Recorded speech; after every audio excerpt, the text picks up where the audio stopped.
शांत हो जाइए।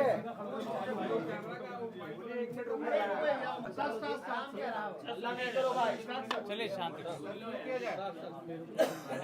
चलिए आप सब लोगों को मैं आज स्वागत करता हूं। जैसे आप लोगों को जानकारी होगी, जो घटना मोकामा विधानसभा क्षेत्र में हुआ है उसको जिला प्रशासन और पुलिस ने काफ़ी अति गंभीरता से लिया है। गंभीरता से लेते हुए पूरी घटना का छानबीन भी पुलिस द्वारा पुलिसी कार्रवाई के तहत की जा रही है। कांड दर्ज हुआ है और पुलिसी कार्रवाई अलग से चल रही है। हम लोग इस घटना को बहुत ही सीरियसली देख रहे हैं और घटना के बाद काफ़ी हम लोगों ने कार्रवाई की है। आज जो गिरफ्तारी हुई है इसके संबंध में एसएसपी साहब और केस के डिटेल संबंध में आपको बताएंगे। आचार संहिता बहुत ही एक मजबूत स्तंभ है पूरा इलेक्शन प्रोसेस में, और इलेक्शन कमीशन का स्पष्ट निर्देश है कि बाई लॉ इलेक्शन होगा तो उसी का अनुपालन 100% करने में हम लोग लगे हुए हैं और कराएंगे भी। कोई भी असामाजिक तत्व किसी भी प्रकार की प्रयास करेगा कानून तोड़ने का, आचार संहिता तोड़ने का या किसी भी प्रकार की इन्फ्लुएंस करने का कोशिश करेगा तो उनके विरुद्ध कठोरतम कार्रवाई की जाएगी। हम लोग 100% आर्म्स डिपोजिशन करने के लिए आदेश दिए हैं और लगातार जल्द से जल्द जितने भी लीगल आर्म्स हैं वो भी डिपॉजिट हो जाएंगे। चेकिंग पॉइंट्स हर विधानसभा में 50 के ऊपर पॉइंट्स बनाने के लिए निर्देश दिया गया है, जिसमें सीएपीएफ के माध्यम से भी चेकिंग कराई जाएगी। सेजर पूरे राज्य में पटना जिला में सबसे ज़्यादा सेजर अभी तक का हुआ है। लगातार सीएपीएफ सक्रिय हैं और पर्याप्त मात्रा में सीएपीएफ की बल उपलब्ध है। वो पुलिस बल और मजिस्ट्रेट के साथ लगातार चेकिंग की कार्रवाई लगातार कर रहे हैं और सेजर भी कर रहे हैं। आचार संहिता के संबंध में सभी पदाधिकारियों को पुनः निर्देश दिया गया कि किसी भी प्रकार के अगर उल्लंघन होगा उनके विरुद्ध कठोरतम कार्रवाई किया जाना है। जहाँ तक इलीगल आर्म्स की बात है उस पर और तेज़ी लाई गई। जहाँ जहाँ आवश्यकता हो सीएपीएफ को भी यूज़ करके उसमें छापामारी की जा रही है, और जहाँ पर भी ऐसे सूचना मिलेगी वहाँ पर हम लोग छापामारी करके कांड भी दर्ज करेंगे, उक्त असामाजिक तत्वों को जेल भेजने का काम भी करेंगे। कहने का मतलब इलेक्शन कमीशन द्वारा दिए गए निर्देश पूरे लॉ और कानून को फॉलो करके इलेक्शन की प्रोसेस संपन्न होगा, वो बिल्कुल होगा, उसको पालन कराया जाएगा। उसमें कोई भी बाधा उत्पन्न करेंगे उनके विरुद्ध कठोरतम कार्रवाई की जाएगी। मैं फर्दर जो केस संबंधित डिटेल से एसएसपी साहब आपको ब्रीफ करेंगे।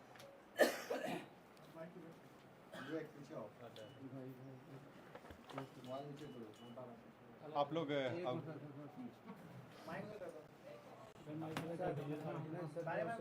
आवाज आ जाएगा आवाज। जी बोले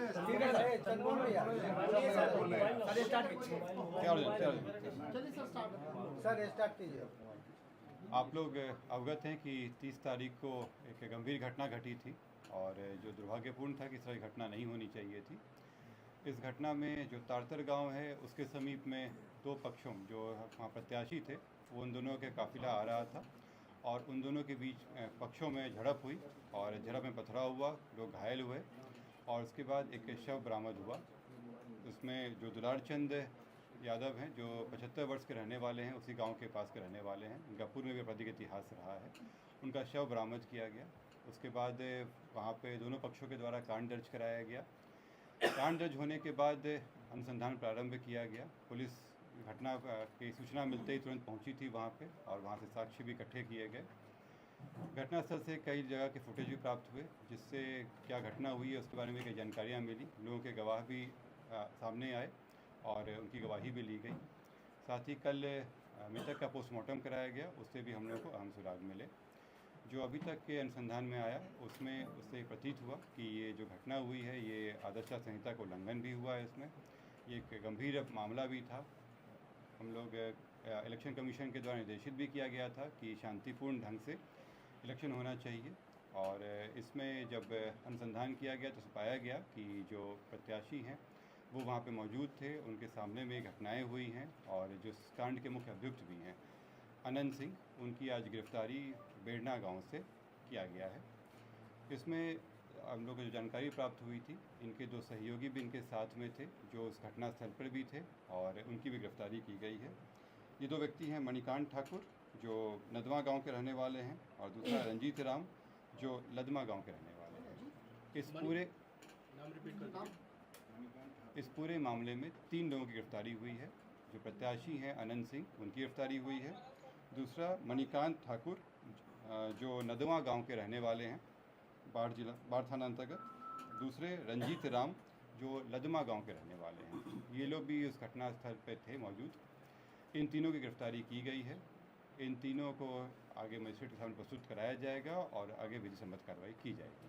कार्तिकेय जी एक बात जानना चाहते हैं कि पोस्टमार्टम रिपोर्ट में गोली लगने की बात हुई थी, कौन सा आर्म यूज किया गया? आप लोगों को ये पता लगा गोली चली है तो कौन से बंदूक से चली है?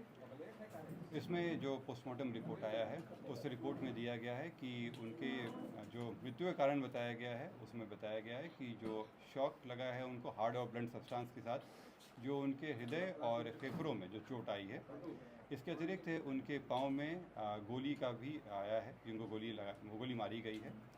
इस दोनों चीज़ों से स्पष्ट होता है कि ये हत्या का मामला है और चूँकि घटनास्थल पे कई लोग मौजूद थे, वहाँ के लोगों के बयान वगैरह से ये स्पष्ट हो रहा है, तो इस कारण इसमें गिरफ्तारी। गोली बरामद हुई? नहीं, इसमें गोली बरामद नहीं हुई है क्योंकि इसमें जो मृतक के पोस्टमार्टम में पता चला कि एंट्री वुंड भी था और एग्जिट वुंड भी था। दोनों तरफ से हमला हुआ है, दोनों तरफ से जो आरोप लगे हैं, दूसरे पक्ष में गिरफ्तारी हुई क्या? दूसरे पक्ष में कोई गिरफ्तारी हुई? दूसरे पक्ष में गिरफ्तारी हुई?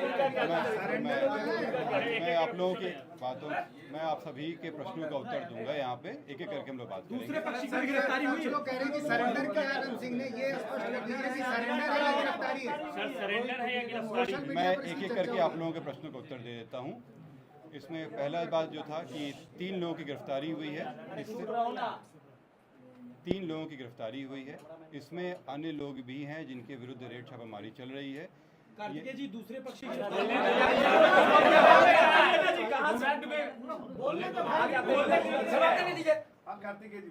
उधर से आके चिल्ला। मैं फिर से रिपीट कर दे रहा हूँ। इस मामले में अभी तक 3 गिरफ्तारियां हुई हैं। इसमें अन्य लोग भी हैं जिनकी गिरफ्तारियों के लिए रेड छापामारी चल रही है। जल्द ही उनको भी गिरफ्तार किया जाएगा। इसमें अनुसंधान जो CID के द्वारा भी शुरू किया गया है, CID की एक टीम भी बनाई गई है जो इस पूरे मामले पे अनुसंधान साथ में करती रहेगी और हम लोगों को सहयोग भी देगी। जो अग्रतर अनुसंधान में आएगा उससे भी आप लोग को अवगत कराया जाएगा। जो आप लोग द्वारा प्रश्न किया गया था कि दूसरे पक्ष पे क्या कार्रवाई हुई, तो आप लोगों को अवगत करा दें कि इसमें इस पूरे घटनाक्रम में कई चीज़ें हुई हैं। पहला कि जो आपस में दोनों पक्षों के बीच में मारपीट की घटना हुई थी, पत्थरबाजी हुई थी, उसका कारण दर्ज कराया गया है। पुलिस को जब जानकारी मिली थी कि इस तरह की चीज़ें हो रही हैं, उसका भी केस दर्ज कराया गया। इसके अतिरिक्त जो गाड़ियों का काफिला था उस आदर्श आचार संहिता का उल्लंघन था, उसका भी कारण दर्ज कराया गया है। कल जब पोस्टमार्टम के लिए ले जाया जा रहा था तो वहाँ पे भी कुछ शरारती तत्वों के द्वारा पुलिस के साथ भिड़ंत हुई थी, उसका भी कांड दर्ज कराया गया है। इन सभी कांडों में कल रात में कई जगहों पर रेड छापामारी करके कई लोगों को गिरफ्तार किया गया। इसमें दोनों पक्ष के लोग शामिल हैं। इसमें जो पुलिस के साथ हाथापाई हुई या तोड़फोड़ हुई या आपस में मारपीट हुआ, उन मामलों में गिरफ्तारियाँ हुई थी। ये हत्या के मामले में आज ये गिरफ्तारी 3 हुई है। सरेंडर किया है सर या गिरफ्तारी हुई? कहाँ से गिरफ्तारी हुई? जैसे मैंने स्पष्ट कहा है कि ये 3 गिरफ्तारी हुई है, इससे स्पष्ट है कि सरेंडर नहीं है, गिरफ्तारी है। और ये बेड़ना गांव जो बाढ़ के अंतर्गत आता है, वहाँ से गिरफ्तारी की गई।